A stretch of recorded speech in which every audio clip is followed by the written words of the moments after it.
Hi, welcome to this course. This is AutoCAD for civil engineers. So what are you going to learn in the course? You learn about introduction to AutoCAD and also settings that you need to know about so as to improve your professionalism in handling the software.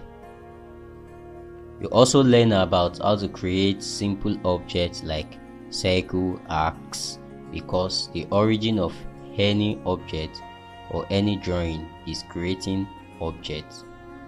You learn about how to modify this object to suit whatever you need. You also learn about annotations of drawings. You learn about drawing organization. This is important. You learn about using layouts to create different styles. You learn about viewports. You learn about how to modify your viewport. Then you learn about plotting. This is very important for your client to understand what you've done. You need to be able to plot your files into different components. Then you also learn about how to create reusable objects. Instead of you creating the same object over time, you can create a reusable object that you use. Once you create it, you save it and you can reuse it in other drawings. Then you also learn about how to share files. If you are working in an organization, you need to share your files within computers. Then why should you enroll for the course? You should enroll for this course for three major reasons. So the first one is you are going to learn the application of AutoCAD to real-life civil engineering projects. So this involves how you can simply apply some of the tools and some of the commands to some engineering practice. Then this is the only course that you get tips in design. When you are working on civil engineering project, there are some tips that you can quickly use so as to improve, to make you work faster and to improve your professionalism in handling AutoCAD. Then you also learn, this is an opportunity to also learn from practicing civil engineer. There are a lot of tips that you will be involved, that you will be able to get from this course. So I hope to see you in the course. Thanks. Same thing applies to a rectangle. If I click on a rectangle, then I hover on the middle point and I pick the last option, convert to arc. What happens is convert to arc.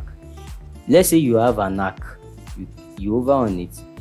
When you hover on it, what happens? You see convert to line. Convert to line. I hope you understand. So from here, you can easily manipulate your object that you've created. So select the object. Then you come to array, but in this case you use a path array because you want to select the paths in which this reinforcement want to follow. Click on path, then you select the path. It wants to follow this line up like this, so you select this line. So when you select it, you see what happens. You see how the reinforcement is arranged. In the row, you only need one row, but in the between is going to be the spacing of your reinforcement. So let's say after your design, the spacing of your reinforcement was 200 mm. Just put 200 here. So once you put 200 here and you click outside or you press enter, it's going to fit. You can see that within 3 seconds, I've arranged this reinforcement smoothly here. Like the way we copy, move, and rotate objects, you can do the same thing with viewport. Let's say you want to move the viewport away from here. Select the viewport, click on move, then you'll be able to move it. You see, as you move it, the object also moves as well. You can copy the viewport to another place. Copy from here like this. You can see the viewport is copied. So you can also delete a viewport. Select it and press the delete button to delete the viewport. You can stress a viewport like this using the grips. So this affects the scale of the viewport. So then Another thing is for you to now rotate a viewport. To rotate a viewport, if you just you can rotate a viewport, but rotating viewport has some settings. Settings means you can specify your options. You have two options. You have the 0 option, you have the 1 option. The 0 option means the viewport will be rotated, but the object inside the viewport will not rotate. So to set your options, you type VP rotate associate. VP rotate associate, just type VPR, it will come up. Then type press enter. Then it now asks you to set your value. So if I set my value to 0 and I press enter, so if I select a viewport to rotate, then I click on the viewport and I specify a rotation angle of 15 degrees, but let me say 315, like this. You can see that the viewport was rotated, but if I double click inside the viewport and unlock it, the object inside the viewport does not rotate. As you can notice, it does not rotate. It is still vertical the way it is. So let me Ctrl Z to